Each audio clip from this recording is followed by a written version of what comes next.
ओम शांति। बाबा के मधुर महावाक्य सुनते हैं। 10 अक्टूबर 2024। बाबा के महावाक्य। बाबा कहते, मीठे बच्चे, उठते बैठते बुद्धि में ज्ञान उछलता रहे तो अपार खुशी में रहेंगे। प्रसन्न तुम बच्चों को किसके संग से बहुत बहुत संभाल करनी है। उत्तर, जिनकी बुद्धि में बाप की याद नहीं ठहरती, बुद्धि इधर उधर भटकती रहती है, उनके संग से तुम्हें संभाल करनी है।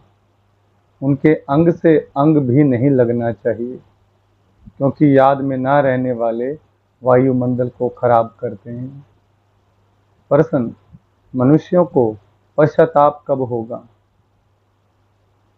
उत्तर, जब उन्हें पता पड़ेगा कि इन्हें पढ़ाने वाला स्वयं भगवान है, तो उनका मुंह फीका पड़ जाएगा और पश्चाताप करेंगे कि हमने गफलत की, पढ़ाई नहीं पढ़ी। ओम शांति। अब रूहानी यात्रा को तो बच्चे अच्छी तरह से समझते हैं। कोई भी हठयोग की यात्रा होती नहीं।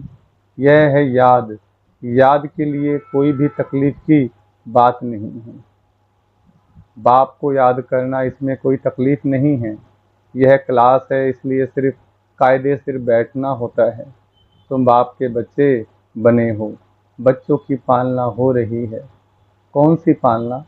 अविनाशी ज्ञान रत्नों का खजाना मिल रहा है।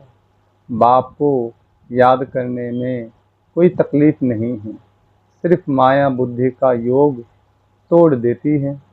बाकी बैठो भले कैसे भी, उनसे कोई याद का ताल्लुक नहीं। बहुत बच्चे हठयोग से 3-4 घंटे बैठते हैं, सारी रात भी बैठ जाते हैं। आगे तुम्हारी तो थी भट्टी, वह बात और थी। वहाँ तुमको धंधा धोरी तो था नहीं, इसलिए यह सिखाया जाता था। अब बाप कहते हैं तुम गृहस्थ व्यवहार में रहो, धंधा धोरी भी भले करो, कुछ भी काम काज करते बाप को याद करना है। ऐसे भी नहीं कि अभी निरंतर तुम याद कर सकते हो, नहीं, इस अवस्था में टाइम लगता है। अभी निरंतर याद ठहर जाए फिर तो कर्मातीत अवस्था हो जाए। बाप समझाते हैं, बच्चे ड्रामा के प्लान अनुसार अब बाकी थोड़ा समय है, सारा हिसाब भी बुद्धि में रहता है। कहते हैं क्राइस्ट से 3000 वर्ष पहले भारत ही था, उनको स्वर्ग कहा जाता था। अभी उन्हों के 2000 वर्ष पूरे होते हैं, 5000 वर्ष का हिसाब हो जाता है। देखा जाता है तुम्हारा नाम सारा विलायत से ही निकलेगा, क्योंकि उन्हों की बुद्धि फिर भी भारतवासियों से तीखी है। भारत से पीस भी वह मांगते हैं। भारतवासियों ने ही लाखों वर्ष कहकर और सर्वव्यापी का ज्ञान देकर बुद्धि बिगाड़ दी है। तमो प्रधान बन गए हैं। वह इतने तमो प्रधान नहीं बने हैं। उन्हों की बुद्धि तो बड़ी तीखी है। उन्हों का जब आवाज़ निकलेगा तब भारतवासी जागेंगे, क्योंकि भारतवासी एकदम घोर नींद में सोए हुए हैं। वह थोड़े सोए हुए हैं, उन्हों से आवाज़ अच्छा निकलेगा। विलायत से आए भी थे कि हमको कोई बतावे पीस कैसे हो सकती है, क्योंकि बाप भी भारत में ही आते हैं। यह बात तो तुम बच्चे ही बता सकते हो। दुनिया में फिर से वह पीस कब और कैसे होगी, तुम बच्चे तो जानते हो बरोबर। पैराडाइज अथवा हेवन था, नई दुनिया में भारत पैराडाइज था, यह और कोई भी नहीं जानते हैं। मनुष्यों की बुद्धि में यह बात ही बैठ गई है कि ईश्वर सर्वव्यापी है और कल्प की आयु लाखों वर्ष कह दी है। सबसे जास्ती पत्थर बुद्धि यह भारतवासी ही बने हैं। ये गीता शास्त्र आदि सब हैं भक्ति मार्ग के, फिर भी यह सब ऐसे ही बनेंगे। भले ड्रामा को जानते हैं, फिर भी बाप तो पुरुषार्थ कराते हैं। तुम बच्चे जानते हो विनाश तो जरूर होगा। बाप आए ही हैं नई दुनिया की स्थापना करने, यह तो खुशी की बात है ना। जब कोई बड़ा इम्तिहान पास करते हैं तो अंदर में खुशी होती है ना। हम यह सब पास कर यह देवता जाकर बनेंगे। सारा पढ़ाई पर मदार है। तुम बच्चे जानते हो बरोबर, बाप हमको पढ़ाकर यह बनाते हैं। बरोबर पैराडाइज हेवन था। मनुष्य तो बेचारे बिल्कुल ही मुझे हुए हैं। बेहद के बाप पास जो ज्ञान है वह तुम बच्चों को दे रहे हैं। बाप की तुम महिमा करते हो। बाबा नॉलेजफुल है, फिर ब्लिसफुल भी है। खजाना भी उनके पास फुल है। तुमको इतना साहूकार कौन बनाता है? यहाँ तुम क्यों आए हो? वर्षा पाने। अगर कोई की तंदुरुस्ती अच्छी है परंतु धन नहीं है तो धन बगैर क्या होगा? बैकुंठ में तो तुम्हारे पास धन रहता है। यहाँ जो जो साहूकार हैं उनको नशा रहता है, हमारे पास इतना धन है, यह कारखाने आदि हैं। शरीर छोड़ा खल्लास। तुम तो जानते हो हमको बाबा 21 जन्मों के लिए इतना खजाना दे देते हैं। बाप खुद तो खजाने का मालिक नहीं बनते हैं, तुम बच्चों को मालिक बनाते हैं। यह भी तुम जानते हो विश्व में शांति तो सिवाय गॉड फादर के कोई स्थापन कर ना सके। सबसे फर्स्ट क्लास चित्र है यह त्रिमूर्ति गोले का। इस चक्कर में ही सारा ज्ञान भरा हुआ है। तुम्हारी ऐसी कोई वंडरफुल चीज होगी तब वह समझेंगे इसमें जरूर कोई ऐसा राज है। बच्चे कोई कोई छोटे छोटे खिलौने बनाते हैं, वह बाबा को पसंद नहीं आते। बाबा तो कहते बड़े चित्र लगाओ जो दूर से कोई पढ़कर समझ सके। मनुष्य अटेंशन बड़ी चीज पर देंगे, इसमें क्लियर दिखाया हुआ है। उस तरफ है कलयुग, इस तरफ है सतयुग। बड़े बड़े चित्र होंगे तो मनुष्यों का अटेंशन खिंचेगा। टूरिस्ट भी देखेंगे, समझेंगे भी वह अच्छी तरह से। यह भी जानते हैं क्राइस्ट से 3000 वर्ष पहले स्वर्ग था। बाहर तो ऐसे नहीं जानते। 5000 वर्ष का हिसाब तुम क्लियर समझाते हो तो यह इतना बड़ा बनाना चाहिए जो दूर से देख सकें और अक्सर भी पढ़ें, जिससे समझें कि दुनिया की अंत तो बरोबर है। बॉम्ब्स तो तैयार होते रहते हैं, नेचुरल कैलेमिटीज़ भी होगी। तुम विनाश का नाम सुनते हो तो अंदर में खुशी बहुत होनी चाहिए, परंतु ज्ञान ही नहीं होगा तो कुछ भी हो ना सके। बाप कहते देह सहित सब कुछ छोड़ अपने को आत्मा समझो। अपनी आत्मा का योग मुझ बाप के साथ लगाओ। यह है मेहनत की बात। पावन बनकर ही पावन दुनिया में आना है। तुम समझते हो हम ही बादशाही लेते हैं फिर गवाते हैं। यह तो बहुत सहज है। उठते बैठते चलते अंदर में टपकना चाहिए। जैसे बाबा के पास ज्ञान है ना, बाप आए ही हैं पढ़ाकर देवता बनाने, तो इतनी अथाह खुशी बच्चों को रहनी चाहिए ना। अपने से पूछो इतनी अथाह खुशी है? बाप को इतना याद करते हैं। चक्कर की भी सारी नॉलेज बुद्धि में है, तो इतनी खुशी रहनी चाहिए। बाप कहते मुझे याद करो और बिल्कुल खुशी में रहो। तुमको पढ़ाने वाला देखो कौन है। जब सबको मालूम पड़ेगा तो सबका मुंह ही फीका हो जाएगा, परंतु अभी उन्हों के समझने में थोड़ी देरी है। अभी देवता धर्म के इतने मेंबर्स तो बने नहीं हैं, सारी राजाई स्थापन हुई नहीं है। कितने ढेर मनुष्यों को बाप का पैगाम देना है। बेहद का बाप फिर से हमको स्वर्ग की बादशाही दे रहे हैं। तुम भी उस बाप को याद करो। बेहद का बाप तो जरूर बेहद का सुख देंगे ना। बच्चों के अंदर में तो अथाह ज्ञान की खुशी होनी चाहिए, और जितना बाप को याद करते रहेंगे तो आत्मा पवित्र बनती जाएगी। ड्रामा के प्लान अनुसार तुम बच्चे जितना सर्विस कर प्रजा बनाते हो तो जितना कल्याण होता है उन्हों की फिर आशीर्वाद भी मिलती जाती है। गरीबों की सर्विस करते हो, निमंत्रण देते रहो। ट्रेन में भी तुम बहुत सर्विस कर सकते हो। इतने छोटे बैज में ही कितनी नॉलेज भरी हुई है। सारी पढ़ाई का अंत इसमें है। बैजेस तो बहुत अच्छे हैं, बच्चे ढेर बनाने चाहिए, अच्छे अच्छे ढेर बनाने चाहिए। बैजेस तो बहुत अच्छे अच्छे ढेर बनाने चाहिए जो किसको सौगात भी दे सकें। कोई को भी समझाना तो बहुत सहज है, सिर्फ शिव बाबा को याद करो। शिव बाबा से ही वर्षा मिलता है, तो बाप का वर्षा स्वर्ग की बादशाही बाप का वर्षा स्वर्ग की बादशाही कृष्णपुरी को याद करो। मनुष्यों की मत तो कितनी मुझी हुई है, कुछ भी समझते नहीं है। विकार के लिए कितना तंग करते हैं, काम के पिछाड़ी कितना मरते हैं, कोई बात ही समझते नहीं। सबकी बुद्धि बिल्कुल चट हो गई है, बाप को जानते ही नहीं। यह भी ड्रामा में नूंद है, सबकी मेंटल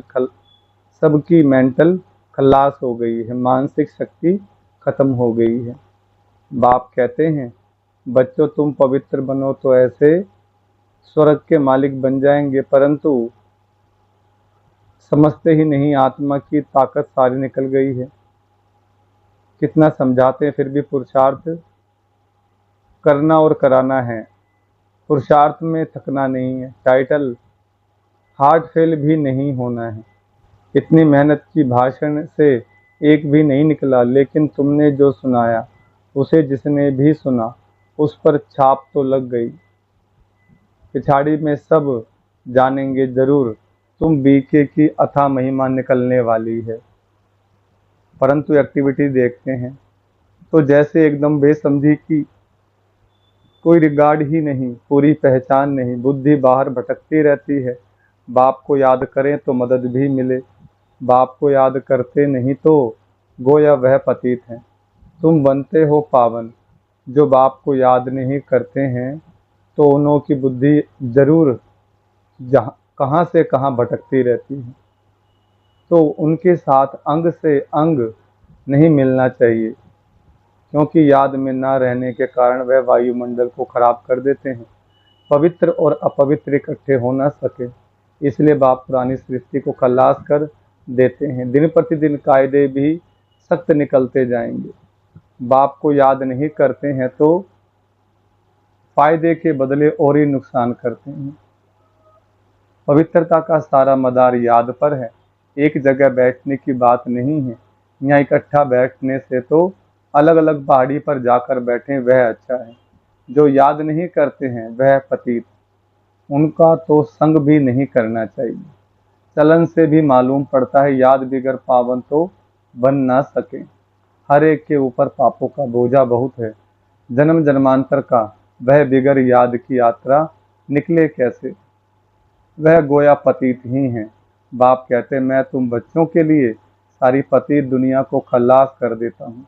उनका संग भी ना हो, परंतु इतनी भी बुद्धि नहीं कि किसके साथ संग करना चाहिए। हमारा प्यार पावन का पावन के साथ होना चाहिए, यह भी बुद्धि चाहिए ना।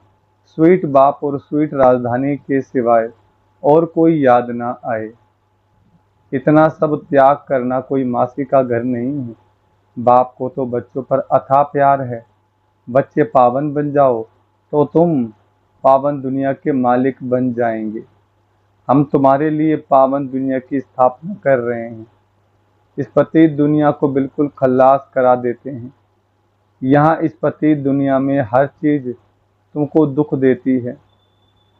आयु भी कमती होती जाती है, उम्र भी कम होती जाती है। इनको कहा जाता है वर्थ नॉट ए पेनी। कौड़ी और हीरे में फर्क तो होता है ना। तो तुम बच्चों को कितनी खुशी होनी चाहिए। गाया भी जाता है, सच तो बिठो नच। तुम सतयुग में खुशी में डांस करते हो। यहाँ की कोई भी वस्तु से दिल नहीं लगानी है। इनको तो देखते हुए देखना नहीं है, आंखें खुली होते हुए भी जैसे कि नींद हो, परंतु वह हिम्मत, वह अवस्था चाहिए। यह तो निश्चय है कि यह पुरानी दुनिया होगी ही नहीं। इतना खुशी का पारा चढ़ा रहना चाहिए, चुटकी काटनी चाहिए। अरे हम शिव बाबा को याद करेंगे तो विश्व की बादशाही मिलेगी। हठ योग से भी बैठना नहीं है, खाते पीते काम करते बाप को याद करो। यह भी जानते हो राजधानी स्थापन हो रही है। बाप थोड़े ही कहेंगे दासी बने, बाप तो कहेंगे पुरुषार्थ करो पावन बनने का। बाप पावन बनाने का पुरुषार्थ कराते हैं, तुम फिर पतित बनते हो। कितने झूठ पाप करते हो। हमेशा शिव बाबा को याद करो तो पाप सब स्वाहा हो जाएं। यह बाबा का यज्ञ है ना, बड़ा भारी यज्ञ है। वह लोग यह रचते हैं, लाखों रुपया खर्च करते हैं। यहाँ तो तुम जानते हो सारी दुनिया इसमें स्वाहा हो जानी है। बाहर से आवाज होगा, भारत में भी फैलेगा। एक तो बाप के साथ बुद्धि का योग हो तो पाप कटें, और फिर ऊंच पद भी मिले। बाप का तो फर्ज है बच्चों को पुरुषार्थ कराना। लौकिक बाप तो बच्चों की सेवा करते सेवा लेते भी हैं। यह बाप तो कहते हैं मैं तुम बच्चों को 21 जन्मों का वर्षा देता हूँ। तो ऐसे बाप को याद करना चाहिए, ऐसे बाप को याद जरूर करना है, ऐसे बाप को याद जरूर करना है जिससे पाप कट जाएं। बाकी पानी से थोड़े ही पाप कटते हैं। पानी तो जहाँ तहाँ है, विलायत में भी नदियाँ हैं, तो क्या यहाँ की नदियाँ पावन बनाने वाली, विलायत की नदियाँ पतित बनाने वाली हैं क्या? कुछ भी मनुष्यों में समझ नहीं। बाप को तो तरस पड़ता है ना। बाप समझाते हैं बच्चे गफलत मत करो। बाप इतना गुलगुल बनाते हैं तो मेहनत करनी चाहिए, मेहनत करनी चाहिए ना, अपने पर रहम करना है। अच्छा मीठे मीठे सिकलते बच्चों प्रति माता पिता बाप दादा का याद प्यार और गुड मॉर्निंग। रूहानी बाप की रूहानी बच्चों को नमस्ते।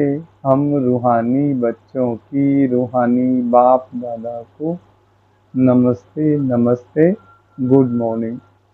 धारणा के लिए मुख्य सार। पहला पॉइंट, यहाँ की कोई भी वस्तु में दिल नहीं लगानी है, देखते हुए भी नहीं देखना है। आंखें खुली होते भी जैसे नींद का नशा रहता, ऐसे खुशी का नशा चढ़ा हुआ हो। दूसरा पॉइंट, सारा मदार पवित्रता पर है, इसलिए संभाल करनी है कि पति के अंग से अंग ना लगे।